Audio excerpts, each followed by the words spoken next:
দর্শক, ডয়েচে ভেলের পক্ষ থেকে আপনাদের সবাইকে স্বাগত জানাচ্ছি। আমি হারুন রশিদ স্বপন। ভোটের বাকি আর মাত্র 2 দিন। কাল সকালে ভোটের প্রচার শেষ হবে সারা দেশে। তবে আজকেই সারা দেশে ভোটের প্রচার মূলত তুমুল পর্যায়ে পৌঁছে গিয়েছিল এবং ঢাকায় মূলত দুই দলের দুই প্রধান, বিএনপির চেয়ারম্যান তারেক রহমান এবং জামায়াত ইসলামের আমির ডাক্তার শফিকুর রহমান, তারা পুরো ঢাকা শহর চষে বেরিয়েছেন। আর দেশের প্রত্যন্ত এলাকা 300 আসনেও প্রার্থীরা চষে বেরিয়েছেন। এখন দেখার বিষয় যে এই যে লড়াইটা কেমন হবে, কোন দিকে যাবে লড়াই। ভোটের দিন সে আসন্ন, সবাই টান টান উত্তেজনা অপেক্ষা করছেন। আমরা এ ব্যাপারে শুনবো। রয়েছেন আমার সঙ্গে রয়েছেন আরাফাতুল ইসলাম, তিনি ডয়েচে ভেলের বন থেকে সরাসরি ঢাকা এসেছেন এই নির্বাচন কভার করার জন্য। আপনাকে স্বাগত। ধন্যবাদ। আরো রয়েছেন আসিফ সুমিত, তিনি একুশে টেলিভিশনের প্রধান প্রতিবেদক। আপনাকেও স্বাগতম, এবং তিনি কিন্তু একই সঙ্গে সারা দেশের খবর রাখছেন। ধন্যবাদ আপনাকে। আরাফাত, আপনি তো ঢাকার বাইরে ঢাকায় এসে চষে বেরিয়েছেন, বিভিন্ন শীর্ষ নেতাদের সাক্ষাৎকার নিয়েছেন, একই সঙ্গে সাধারণ মানুষের সঙ্গে কথা বলেছেন, বিভিন্ন পর্যায়ে ডিপ্লোম্যাট, এমনকি আমি দেখেছি আপনি যারা পর্যবেক্ষক এসেছেন তাদের সঙ্গে কথা বলেছেন। তো লড়াইটা কেমন হবে মনে হচ্ছে? আমার তো এখন পর্যন্ত যেটা মনে হচ্ছে, ধন্যবাদ আপনাকে এখন ভাই, আমি যতটুকু দেখেছি এবং সোশ্যাল মিডিয়া যতটা দেখছি, আমার কাছে মনে হচ্ছে কিছু জায়গায় তো খুবই হাড্ডাহাড্ডি একটা লড়াইয়ের প্রস্তুতি আমি দেখতে পাচ্ছি। যে মানুষের মধ্যে ভোট দেওয়ার আগ্রহ আছে, তারা মনে করছে যে এখন ভোট দেওয়ার একটা বড় সুযোগ, এবং রাজনৈতিক দলগুলো সর্বোচ্চ চেষ্টা করছে ভোটারদের কাছে পৌঁছানোর। ফলে আমার কাছে মনে হচ্ছে যে বেশ হাড্ডাহাড্ডি একটা লড়াই হবে, এবং এই মুহূর্তে আসলে বলাটা কঠিন যে কোন দিকে শেষ পর্যন্ত পাল্লা যাবে আর কি। হাড্ডাহাড্ডি লড়াইটা কাদের মধ্যে হবে? মূল যে দলগুলো রয়েছে, একদিকে বিএনপি অন্যতম বড় রাজনৈতিক দল বাংলাদেশের, এবং অন্যদিকে জামায়াতে ইসলামী, এনসিপি, তারা যে একটা জোট করেছে 10টা-11টা দল নিয়ে, সেখানে আবার মুক্তিযোদ্ধাদের দলও যুক্ত হয়েছে একটি। আপনি জানেন যে কর্নেল অলি আহমেদের একটি দল, তারাও এখানে রয়েছে। ফলে আমি দেখতে পাচ্ছি এখানে একটা জোট তৈরি হয়েছে। অন্যদিকে বিএনপি প্রতিষ্ঠিত রাজনৈতিক দল, বড় রাজনৈতিক দল, সরকার গঠন করেছে বিএনপি, এবং বিএনপি অন্যতম বড় দল। বিএনপি জোট, সেখানেও বিএনপি খুব স্ট্রং অবস্থানে রয়েছে। ফলে গত 3টা নির্বাচনে তো আমরা ওই অর্থে আসলে ঠিক বলাটা কঠিন যে অভিযোগগুলো আছে যে নির্বাচনগুলো হয়তো সুষ্ঠু হয়নি বা একপাক্ষিক ছিল। তো ফলে এখন এমন একটা পরিস্থিতিতে আছে, আমরা দেখতে পাচ্ছি একটা নতুন জোট। সেই জোট, যেমন জামায়াত ইসলামীর কথা যদি আমরা বলি, যে জামায়াত ইসলামী আসলে এককভাবে নির্বাচন করে কখনোই খুব একটা ভালো অবস্থা করতে পারেনি। অতীতে তারা বিএনপির সঙ্গে জোট করে সরকারে ছিল জুনিয়র পার্টনার হিসেবে। কিন্তু এখন আমরা দেখতে পাচ্ছি যে এই যে জোট, সেই জোটও একটা শক্ত অবস্থা তৈরি করার চেষ্টা করছে। আর যেটা বললাম, বিএনপি তো প্রতিষ্ঠিত দলই, এবং বিএনপির চেয়ারম্যান জনাব তারেক রহমান, তিনি এখন বাংলাদেশে 17 বছর পর। ফলে তিনি আসার পরে তাদের দলের মধ্যে একটা নতুন জোয়ার তৈরি হয়েছেন। তিনি সর্বোচ্চ চেষ্টা করছেন, বিভিন্ন জায়গায় যাচ্ছেন, প্রতিনিয়ত প্রচারণা চালাচ্ছেন, নানা পর্যায়ের মানুষের সঙ্গে কথা বলছেন, সাধারণ ভোটারদের কাছে যাচ্ছেন। তো ফলে আমি দেখতে পাচ্ছি যে একটা প্রকৃত নির্বাচনের যে পরিস্থিতি, যে তুমুল একটা চেষ্টা প্রত্যেকটা দলের ভোটারের কাছে সর্বোচ্চ পর্যায়ে পৌঁছানো, সেটা আমি জনাব তারেক রহমানের মধ্যেও দেখতে পাচ্ছি, সেটা আমি ডাক্তার শফিকুর রহমানের মধ্যে দেখতে পাচ্ছি। ফলে আমার কাছে মনে হচ্ছে যে দুই জোটই তাদের সর্বোচ্চ চেষ্টাটাই করছে নির্বাচনের ফলাফল তাদের অনুকূলে আনার জন্য। আসিফ সুমিত, আপনার কাছে জানতে চাই যে আজকে তো ঢাকা শহরের দুই দিকে দুইজন ছিলেন, ডাক্তার শফিকুর রহমান এবং তারেক রহমান, এবং ঢাকা শহর বলতে গেলে আজকে প্রচারের নগরী, নির্বাচনের নগরীতে পরিণত হয়েছিল। আপনি যদি পরিস্থিতি বলেন যে কেমন জনসমাগম, মানুষের মধ্যে কি অবস্থা, এবং দুই জোটের কি অবস্থা ছিল? মূলত আজকে তো শেষ দিন, এই অর্থে যে আগামীকাল সকাল 7:30টায় প্রচার শেষ হয়ে যাবে। গতকাল থেকেই মূলত দুই দলের শীর্ষ নেতা কিন্তু ঢাকার এই ভোটের মাঠ চষে বেরিয়েছেন, এবং ঢাকার মাঠ চষে বেড়াতে গিয়ে তারা তাদের যে কর্মী সমর্থক আছে সেখানে জোয়ারের কমতি ছিল না, যেটি আরাফাত বলছিলেন। তো সেটা বিষয়ের সঙ্গে সঙ্গে আপনাকে একটা বিষয় আমি বলি যে এবার নির্বাচনের প্রচারের দিক থেকে রাজনৈতিক দলগুলো যে সক্ষমতার জায়গা, তাদের সর্বোচ্চটি আসলে প্রয়োগ করেছে। এই প্রয়োগের কারণটি হচ্ছে যে গত 17 বছরের যে নির্বাচনগুলো ছিল, বিগত 3টি নির্বাচনী বিতর্কিত, রাজনৈতিক দলগুলোর অংশগ্রহণও সেরকম ভাবে ছিল না। অর্থাৎ আমরা দেখেছি যে 2008-এ 154, 2008-এর নির্বাচন বাদ দিয়ে পরবর্তী 14, 18 এবং 24-এর নির্বাচনগুলো প্রত্যেকটাই বিতর্কিত ছিল নানা কারণে। সেই কারণে সাধারণ মানুষের যে ভোটের দিকে আগ্রহ, সেই বিষয়ে কোনো কমতি নেই। সুতরাং সাধারণ মানুষ ভোট দিতে যাবেন, ভোটের আগ্রহ রয়েছে, তাদের প্রার্থীদেরকে নিয়েও মূলত নানা ধরনের মন্তব্য রয়েছে এবং একই সঙ্গে তারা ভালো প্রার্থী বাছাইয়ের ক্ষেত্রেও মানে স্বাচ্ছন্দ্যে বাছাই করতে পারছেন সেটিও রয়েছে। কিন্তু মূলত বিগত দিনে আমরা যেটি দেখেছি যে দলের দুই শীর্ষ নেতাকে দেখে ভোটাররা দল পছন্দ করেন, সেটি কিন্তু এবারেও রয়েছে। সেই ক্ষেত্রে আসলে দেখা যায় যে বিএনপির দিক থেকে যে বিএনপি তারেক রহমানকে নিয়ে এসে তারা কিন্তু তারেক রহমান দেশে আসার আগেই একটি কথা তারা বারবারই বলতেন যে তারেক রহমান হচ্ছে তাদের নির্বাচনের আগে এক ধরনের ট্রাম্প কার্ড হবে। সেই ট্রাম্প কার্ডটি তারা কিন্তু খেলেছেন। আমরা দেখেছি তারেক রহমানের যে জায়গাগুলোতে প্রচারে গিয়েছেন সেখানেই মানুষ হুমড়ি খেয়ে পড়েছে। তার আসার দিন থেকে যে ধরনের লোক সমাগম হয়েছে এবং তিনি প্রচারের কাজে যে জায়গাগুলোতে গিয়েছেন সেখানেই লোক হুমড়ি খেয়ে পড়েছেন। যদি ট্রাম্প কার্ড হয় তাহলে হাড্ডাহাড্ডি লড়াই কেন হবে? তাহলে নিশ্চয়ই জামায়াত ইসলামের ট্রাম্প কার্ড আছে। হাড্ডাহাড্ডি লড়াইয়ের যে বিষয়টা সেই প্রসঙ্গে আসি। আমার মনে হয় যে বিএনপির একটি জায়গাতে কিছুটা সীমাবদ্ধতার জায়গাটি রয়েছে, সেটা হচ্ছে যে ৭৯টি আসনে কিন্তু স্বতন্ত্র প্রার্থী রয়েছে। এই স্বতন্ত্র প্রার্থীগুলো তারা বিএনপি থেকে বিদ্রোহ করেছে, অর্থাৎ তারা বিএনপির প্রার্থী না হতে পেরে তারা স্বতন্ত্র প্রার্থী হয়েছেন এবং এই জায়গাগুলো কিন্তু আসলে জামাত টার্গেট করে গিয়েছে এবং এই টার্গেটের জায়গাগুলোতেই মূলত হাড্ডাহাড্ডি লড়াইয়ের যে কথাটি আসছে সেইটি। কারণ বিএনপির যে প্রার্থী আছে, জোটের যে প্রার্থী আছে, বিশেষ করে 9 দলীয় জোট বিএনপির, তাদের যে প্রার্থী আছে তার বাইরে গিয়ে এই যারা স্বতন্ত্র প্রার্থী তারা যদি ভোট টেনে নেন সেখানে আসলে তৃতীয় আর একটি শক্তি, অর্থাৎ তৃতীয় শক্তি হিসাবে সেখানে জামাত জোটের প্রার্থী, তাদের ভোটের সংখ্যা বেড়ে যাওয়ার একটি সম্ভাবনা থেকে যাচ্ছে। সুতরাং এই জায়গাগুলোতে আসলে হাড্ডাহাড্ডি লড়াইয়ের যে বাস্তবতাটি, এটি ভোটের মাঠের বাস্তবতা, সেটি আসলে ঘটতে পারে, এই হিসাবটি সামনে চলে এসেছে। এছাড়া যেখানে বিএনপির হ্যাভিওয়েট প্রার্থী রয়েছে, জামাতেরও কয়েকটি জায়গাতে হ্যাভিওয়েট প্রার্থী রয়েছে, তাদের জায়গাগুলোতে প্রচারের দিক থেকে তারা এগিয়ে রয়েছে, এই বাস্তবতা কিন্তু আসলে বর্তমান প্রেক্ষাপটে রয়েছে। আরেকটি বিষয় আপনাকে জানাই যে এবারের প্রচারের ক্ষেত্রে যেহেতু ম্যানুয়ালি প্রচার, অর্থাৎ পোস্টারের মাধ্যমে প্রচার ছিল না, মাইকিং এর প্রচারে সীমাবদ্ধতা ছিল, সুতরাং সেই আকারে পোস্টার আমরা দেখিনি। কিন্তু আমরা ভার্চুয়াল মাধ্যমগুলোতে যদি প্রচারের দিকটা খেয়াল করি, ভার্চুয়াল মাধ্যমে আমরা দেখি যে গুগল ট্রেন্ডসে কিন্তু সার্চের দিক থেকে আমরা দেখেছি ইসলামী আন্দোলনের আছে, তারা সর্বশেষ খবর পাওয়ার জন্য 4% মানুষ ইসলামী আন্দোলনের বিষয়ে খোঁজ নিয়েছে, 11% মানুষ এনসিপি সংক্রান্ত খোঁজ খবর নিয়েছে, 45% মানুষ জামাত সংক্রান্ত সব খোঁজ খবর নিয়েছেন এবং 67% মানুষ বিএনপির বিষয়গুলো খোঁজ নিয়েছেন গুগলে। তাহলে কত শতাংশ হলো মোট? শতাংশের দিক থেকে এগিয়ে যে বিএনপির খোঁজ নিয়েছে সে যে জামাতের কি 100%? তাহলে টোটাল যোগ দিলে তো বেশি হয়ে গেল। 100% আমি তো বলিনি যে ভেঙে 100%-এর মধ্যে এই খোঁজগুলো এসেছে। 100% মানে মোট যে মানুষ ইন্টারনেট ব্যবহার করেন তার মধ্যে এই পার্সেন্টেজ গুলো এসেছে এই খোঁজ নেওয়ার ক্ষেত্রে। আরেকটি বিষয় আপনাকে বলে রাখি, আমাদের সামাজিক যোগাযোগ মাধ্যম যেহেতু এবার প্রচারণের একটি বড় মাধ্যম, সুতরাং সামাজিক যোগাযোগ মাধ্যমের ফলোয়ার দেখলেও কিন্তু আমরা এই বিষয়টি দেখতে পারবো, সাধারণ মানুষের আগ্রহের কথা। আর আফাতুল ইসলাম, বেশ কিছু জরিপ আপনি খেয়াল করেছেন, আজকেই দুটো জরিপ। একটি জরিপে দেখা গেল যে জামায়াত ইসলামী 105, বিএনপি সম্ভবত 101 এরকম ভোট। আরেকটি জরিপ আজকে প্রকাশ করেছে, সেখানে পেতে বিএনপি 200-র বেশি, 230, জামায়াত ইসলামী 39 বা 40 এরকম। এই জরিপ নিয়ে আপনি কি বলবেন? এক এক সময় এক এক জরিপ, কেউ জামায়াতকে বিজয়ী করে, কেউ বিএনপিকে বিজয়ী করে। এগুলো কি প্রকৃত জরিপ না আসলে যার যার মতো করে জরিপ করছে? মানে কিছু ক্ষেত্রে তো আমরা দেখেছি এক ধরনের রাজনৈতিক পরিচয় রয়েছে, এক ধরনের রাজনৈতিক সংযোগ রয়েছে, সেটা একটা ব্যাপার থাকে। আরেকটা ব্যাপার থাকে যে আসলে কোন জায়গায় কোন পন্থায় জরিপগুলো করা হয়েছে সেটার ফলাফল মানে এক এক রকম থাকে এক এক জায়গায়। মানে এটা আসলে বলাটা কঠিন। আর কিন্তু জরিপের ফলাফল, এই ধরনের জরিপের ফলাফলের উপরে ভরসা করাটা আমার মনে হয় একটু কঠিনই। কারণ আমি দেখেছি যে আমি নানা পর্যায়ের ভোটারদের সঙ্গে কথা বলেছি এবং সেখানে একটা পরিষ্কার ব্যবধান আসলে আছে।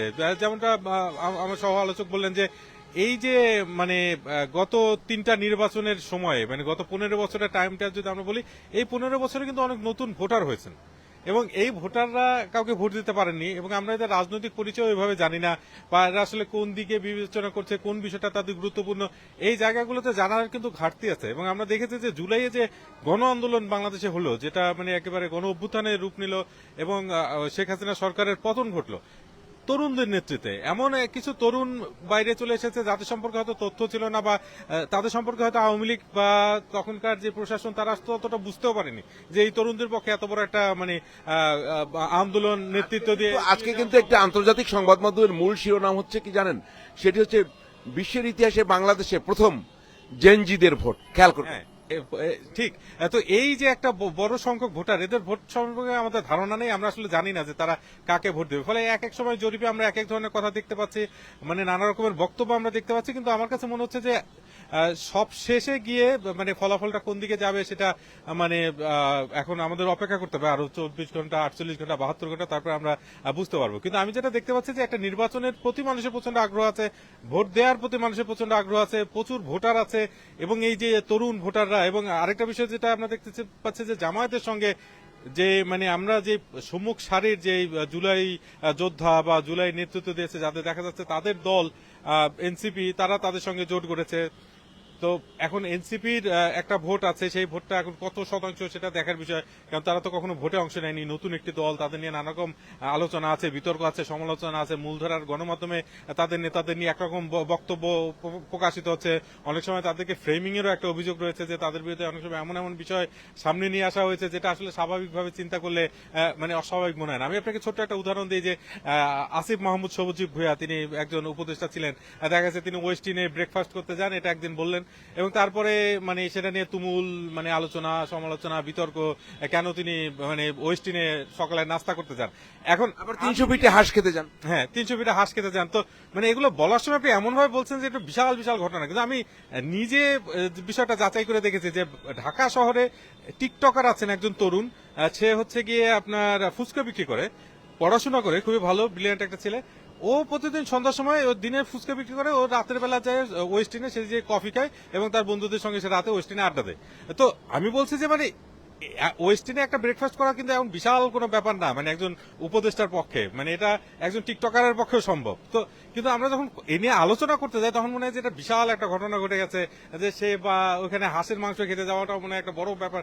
কিন্তু এরকম করে ওদের অনেক সময় হয়েছে যে এখন আবার আছে যে দুর্নীতির অভিযোগও রয়েছে, অনেক ক্ষেত্রে তারা হয়তো দুর্নীতি করেছে, দুদক তদন্ত করছে, সেটাও রয়েছে। কিন্তু মানে আমার কাছে মনে হয়েছে যে এই তরুণদের নিয়ে এক ধরনের মানে নানা রকম বিভ্রান্তি রয়েছে। আবার এদেরকে যদি আপনি সোশ্যাল মিডিয়াতে দেখতে যান, তারা দেখবেন যে তাদের প্রচুর সমর্থক, এবং বেশিরভাগই তরুণ সমর্থকরা তাদের নিয়ে মন্তব্য করছে। আবার তারা যখন রাজপথে যাচ্ছে সেখানেও তাদের পেছনে শত শত হাজার হাজার তরুণী দাঁড়িয়ে যাচ্ছে। তো ফলে আমার কাছে মনে হচ্ছে যে গত 15-17 বছরের যে একটা বিষয়, সেই জায়গাটাতে মানে স্বচ্ছভাবে বলা কঠিন। আবার আপনি দেখেন যে বিএনপি অন্যতম বড় রাজনৈতিক দল, বিএনপি সরকার গঠন করেছে, বিএনপির একটা সুন্দর ইতিহাস রয়েছে, কিন্তু গত 15 বছর ধরে বিএনপিরও কিন্তু একই রকম পরিস্থিতির মধ্যে গিয়েছে। বিএনপি দুর্নীতি, চাঁদাবাজি থেকে শুরু করে নানা রকম অসংখ্য অভিযোগ বিএনপির বিরুদ্ধে আমরা মানে বারংবার দেখেছি। তখন যে সরকার, আওয়ামী লীগ সরকার, তারা নিরলস ভাবে বলে গেছে যে বিএনপির এই, তারেক রহমান এই, বিএনপি এই করেছে, বিএনপি সেই করেছে, এবং অনেক সময় গণমাধ্যমে আমরা দেখেছি যে এক ধরনের একপাক্ষিক আচরণ ছিল। ফলে বিএনপি দল হিসেবে টিকে আছে, বিএনপি দল হিসেবে প্রতিষ্ঠিত আছে, কিন্তু বিএনপির বিরুদ্ধে কিন্তু অভিযোগের পর অভিযোগ, অভিযোগের পর অভিযোগ কিন্তু জমেছে। ফলে আমরা জানি না যে ভোটাররা আসলে এটা কতটা গ্রহণ করেছে, ভোটাররা কি সেটা গ্রহণ করেছে। বিএনপির পক্ষে কি সম্ভব হয়েছে গত 1.5 বছরে ভোটারদেরকে বোঝানো যে তারা গত 15-16 বছরে যা শুনেছে তার সবই ভুল ছিল, বা তার কিছুটা ভুল ছিল, বা তারা কি ওই রকম যুক্তি খণ্ডন করতে পেরেছে যে না, এই কথাগুলো বলা হয়েছে, এই কথাগুলো ঠিক নয়, আমরা রাজনৈতিক প্রতিহিংসার শিকার। তো এরকম নানা বিষয় আছে আমার কাছে মনে হয় গত 15-16 বছরে ঘটেছে, যেটা এই নির্বাচনে একটা প্রভাব তৈরি করবে। আসিফ সুমিত, আপনার কাছে জানতে চাই, আপনি একটু সুনির্দিষ্টভাবে বলবেন এবার নির্বাচনী ইস্যুগুলো কি, দুই দলের, দুই জোটের যদি বলেন, আপনি যদি সংক্ষেপে ইস্যুগুলো বলতেন। ইস্যুর মধ্যে আমি প্রথমে যেটা আরাফাতের কথার সঙ্গে মিলিয়ে একটু বলি যে এবারে যারা নতুন ভোটার, এরা একটা বড় ফ্যাক্টর, 40% মতো নতুন ভোটার রয়েছে। সুতরাং এই ভোটারদেরকে কেন্দ্র করেই কিন্তু আসলে নির্বাচনী যে দলগুলো প্রতিদ্বন্দ্বিতা করছে তারা তাদের নির্বাচনী ইশতেহার সেটি একদম সুস্পষ্টভাবেই লিখেছে। বিএনপি তাদের যে শিক্ষা ব্যবস্থা, আমি ইস্যুগুলো জানতে চাই, এই বিষয়গুলো এনেছেন, এবং ইস্যুগুলোর মধ্যে জামাতও কিছু বিষয়ে তৈরি করেছে, সে বিষয়গুলোর মধ্যে ইস্যু আছে। তবে কি ইস্যু আছে? নির্বাচনী রাজনৈতিক দলগুলো আসলে ইস্যু নিয়েই তো মাঠে, হ্যাঁ, যেমন জামায়াত ইসলামী আমি বলতেই পারি, জামায়াত ইসলামী দুর্নীতি, চাঁদাবাজি, এই বিষয়গুলোকে সামনে নিয়ে এসছে। এবং এই যে আমি একটু যোগ করতে চাই, মানে জামায়াত ইসলামের কথা যেহেতু আসছে, যে ধরেন মাঝে মাঝে কথা বললেই কিন্তু অনেকের মধ্যে এই প্রশ্নটা আসে যে আচ্ছা, জামায়াত ইসলামী যদি ক্ষমতায় আসে তাহলে কি আমাদের বোরকা পরে নামতে হবে? এই যে আজকে আমি কথা বলছিলাম দুজন নারী সাংবাদিক, তাদের সঙ্গে তারা বললেন যে 12 তারিখ থেকে হয়তো বোরকা পরে মানে বোরকা পরে রাস্তায় নামতে হবে। বা কিছুদিন আগে আরেকজনের সঙ্গে কথা বললাম, তিনি বলছেন যে হ্যাঁ, নির্বাচনের পর বোধহয় বোরকা পড়তে হবে। যে কথা বলছে তিনিও 5 ওয়াক্ত নামাজ পড়েন, কিন্তু আবার জামাতের ক্ষেত্রে এই বিষয়টা আছে যে জামাতের ক্ষেত্রে যেমন আমরা বললাম বিএনপির দুর্নীতি নিয়ে নানা রকম অভিযোগ, আবার জামাতের ক্ষেত্রে কিন্তু এই বিষয়টা সামনে আসছে। আমরা দেখতে পাচ্ছি যে একই সঙ্গে ঋণ খেলাপি, একই সঙ্গে দ্বৈত নাগরিকত্ব, এই সেগুলো রকম নানা রকম অভিযোগ এসেছে। এবং এটাও একটা খুবই আপনি খুবই চমৎকার একটা পয়েন্ট বললেন যে নমিনেশন জমা দেওয়ার পর সবকিছু করার পর হঠাৎ করে দেখা গেল যে অন্তত 15 জন রয়েছেন যারা ঋণ খেলাপি, এবং তারপরে বেশ কয়েকজন রয়েছেন যারা টিআইবি রিপোর্টে এসেছে যে তারা এখনো ঋণগ্রস্ত। তো ফলে এই বিষয়গুলো আগে হয়তো যাচাই করা হয়েছে কিনা বা বিএনপি সেরকম পর্যাপ্ত সময় পেয়েছে কিনা যাচাই বাছাইয়ের, সেটা কিন্তু একটা প্রশ্ন। কারণ 1.5 বছর খুব বেশি সময় না। আপনি জানেন, আমি জানি যে বিএনপির চেয়ারপারসন বেগম খালেদা জিয়া তিনি কারাবন্দী থেকেছেন, অসুস্থ ছিলেন, এবং তার পক্ষে কিন্তু ওইভাবে রাজনীতিতে সক্রিয় থাকা সম্ভব হয়নি গত বেশ কয়েক বছর। তারেক রহমান তিনি লন্ডনে ছিলেন, তিনি লন্ডনে বসে নিরলসভাবে চেষ্টা করেছেন, সবসময় দলের সঙ্গে সংযুক্ত থেকেছেন, চেষ্টা করেছেন। মির্জা ফখরুল থেকে শুরু করে আরো অনেক বিএনপি নেতারা রয়েছেন, কিন্তু খুবই যে সুসংগঠিত ভাবে একটা দলকে পরিচালনা করা, সেটা তো বিএনপির পক্ষে অত্যন্ত কঠিন ছিল। বিএনপি তো অনেকভাবে চেষ্টা করেছে। আমরা দেখেছি যে বিএনপি একটা সমাবেশ করতে গেছে, সেখানে মুহূর্তের ভিতরে সেখানে পুলিশের অভিযান চলেছে, সাউন্ড গ্রেনেড থেকে শুরু করে টিয়ার গ্যাস মেরে নেতাকর্মীদের বিচ্ছিন্ন করে ফেলা হয়েছে। বিএনপি তো আসলে একটা সময় রাজপথেই নামতে পারেনি। তো এরকম একটা দল 1.5 বছরে কতটা গোছাতে পেরেছে সেটাও একটা দেখার বিষয়। কারণ আমরা দেখতে পাচ্ছি যে ঋণ খেলাপি থেকে শুরু করে নানা রকম অভিযোগ আছে। তো জামাতের ব্যাপারে যে বিষয়টা আমরা বলছিলাম, জামাতের ব্যাপারে কিন্তু নারীদের মধ্যে এক ধরনের ভয়, এক ধরনের অস্থিরতা, এক ধরনের দুশ্চিন্তা আছে। তো দেখার বিষয় হচ্ছে জামাত সেটা কতটা অ্যাড্রেস করতে পেরেছে। বলতে যাচ্ছেন এইসব জরিপের, আপনি কথা বলছেন, সেসব জরিপে কোনো জরিপে কিন্তু আসছে যে অনেক নারী নাকি জামায়াতকে ভোট দিতে যাচ্ছে। কিন্তু একই সঙ্গে আমরা গতকালকে আপনি নিজে একটা ফেসবুক লাইভ করলেন যে নারীরা বলছেন যে তাদেরকে নারী বিদ্বেষী একটা জায়গা বা নারী অবমাননাকর কোট আনকোট বলছেন যে এরকম অভিযোগ রয়েছে জামায়াতের। অভিযোগ দিয়েছেন তো 11টি সংগঠন, তারা অভিযোগও দিয়েছেন। তো বলে এটা খুবই একটা চমৎকার সময় আমরা বলবো যে আমরা আসলে দেখতে পাচ্ছি যে দুই দলই চেষ্টা করছে, দুই জোটই চেষ্টা করছে নিজের অবস্থানে যাওয়ার জন্য, বিরোধী পক্ষকে কথা দিয়ে আক্রান্ত করা, আইন আদালত দেখিয়ে তাদেরকে এক ধরনের একটা জটিল পরিস্থিতিতে ফেলা। কিন্তু যেটা প্রত্যাশিত হবে যে সহিংসতা থেকে যদি দূরে থাকতে পারে দলগুলো, সেটা হয়তো একটা ভালো ব্যাপার হবে। সহিংসতার প্রসঙ্গ হচ্ছে আসিফ সুমিত, কি আইন শৃঙ্খলা পরিস্থিতি সব মিলিয়ে, প্রস্তুতি সব মিলিয়ে নির্বাচনটা কোনো সহিংসতার আশঙ্কা আছে কিনা এখন পর্যন্ত আপনি কি মনে করেন, বা এরকম কোনো ঘটনা ঘটতে পারে কিনা? দেখুন, এরই মধ্যে কিন্তু 140টার মতো সহিংসতার ঘটনা ঘটেছে প্রচার শুরু হওয়ার পর থেকে। 5টি হত্যাকাণ্ডের, রাজনৈতিক হত্যাকাণ্ডের ঘটনাও ঘটেছে এই নির্বাচনী প্রচারণার এই সময়টুকুতে। সুতরাং সহিংসতার যে বিষয়টি সেটি একেবারে উড়িয়ে দেওয়া যাচ্ছে না। নির্বাচন কমিশন স্বীকার করছে, আইন শৃঙ্খলা বাহিনীও স্বীকার করছে যে কিছু জায়গা আছে যেগুলো জায়গা ঝুঁকিপূর্ণ। এবং আজকে ডিএমপি কমিশনার ব্রিফ করেছেন, তিনি বলেছেন যে ঢাকার মধ্যেই 37টি কেন্দ্র রয়েছে যেগুলো আসলে ঝুঁকিপূর্ণ, এবং সেখানে বডি অন ক্যামেরা দিয়ে দেওয়া হবে পুলিশ সদস্যদের সঙ্গে। সুতরাং ঝুঁকি বিবেচনায় নিয়েই নির্বাচনী এই কর্মকাণ্ড নির্বাচন কমিশন সহ আইন শৃঙ্খলা বাহিনী, অন্তর্বর্তী সরকার, তাদেরকে পরিকল্পনা নিতে হয়েছে, এবং সেটি আসলে পরিকল্পনা নিয়েই। এখনো তো অবৈধ অস্ত্র বাইরে রয়ে গেছে। আমি বলি আপনাকে, আপনি যদি আজকে সংবাদ মাধ্যমের খবর দেখেন, পার্শ্ববর্তী দেশ থেকে অস্ত্র আসার খবরও প্রকাশ হচ্ছে। এই খবরগুলো আছে, এই খবরগুলো উদ্বেগ জাগাচ্ছে। কিন্তু মূলত এখন পর্যন্ত আইন শৃঙ্খলা বাহিনীর যেটি আসলে একেবারে টু দা পয়েন্ট করা উচিত, যে কারা আনছেন এবং সেটি আসলে কিভাবে আসছে, এই জায়গাগুলো। কারণ দেশের সময় তো আছে 2 দিন, আমি সেটাই বলছি, সময় তো আছে 2 দিন। এর ভিতরে যদি এগুলো ঘটেই থাকে, তো আইন শৃঙ্খলা পরিস্থিতি তারা কিভাবে কন্ট্রোল করবে? আইন শৃঙ্খলা পরিস্থিতি নিয়ন্ত্রণ নিয়ে এক ধরনের পরিকল্পনা, জটিল পরিকল্পনাই আসলে নিতে হচ্ছে। আমরা জানি যে সেনাবাহিনী দীর্ঘ সময় ধরে মাঠে আছে, এবং একই সঙ্গে সেনাবাহিনী আজকে মহড়ার দিয়েছে, আগামীকালকে তাদের মহড়া রয়েছে, এবং এই মহড়ার মাধ্যমে তারা এইগুলো নিবৃত্ত করার চেষ্টা করছে। মূলত শুরুতে নিবৃত্ত করার চেষ্টা। আপনাকে বলি যে বাকযুদ্ধ আমরা দেখেছি, সেই যুদ্ধ যদি প্র্যাকটিক্যাল যুদ্ধে রূপান্তরিত হওয়ার কোনো আশঙ্কা এখনো আছে? সেটি আসলে ভয়াবহ হবে, কারণ আমরা বাকযুদ্ধ দেখেছি, বাকযুদ্ধ দেশের সব কোণে কোণে পৌঁছে গেছে, এবং এই শীর্ষ নেতারাও কিন্তু তাদের সমর্থন গোছাতে দেশের প্রত্যেকটি কোনায় কোনায় সফর করেছেন। সুতরাং যদি এদের সমর্থকদের মধ্যে এই বাকযুদ্ধটি আসলে সংঘর্ষের রূপ নেয়, তাহলে সেটি হবে ভয়াবহ, ভয়ঙ্কর প্রাণহানির ঘটনা ঘটবে। সেটিতে আসলে সতর্ক থাকতে হবে আইন শৃঙ্খলা বাহিনীকে। আরাফাতের কাছে আবার আসতে চাই, আপনি তো আন্তর্জাতিক যারা পর্যবেক্ষক এসেছেন তাদের সাথে কথা বলেছেন, খেয়ালও করেছেন ইউরোপীয় ইউনিয়ন সবচেয়ে বড় পর্যবেক্ষক দল পাঠায়, এবং তাদের পর্যবেক্ষণটাও দীর্ঘমেয়াদী, ইলেকশনের আগে, ইলেকশনের দিন, ইলেকশনের পরে।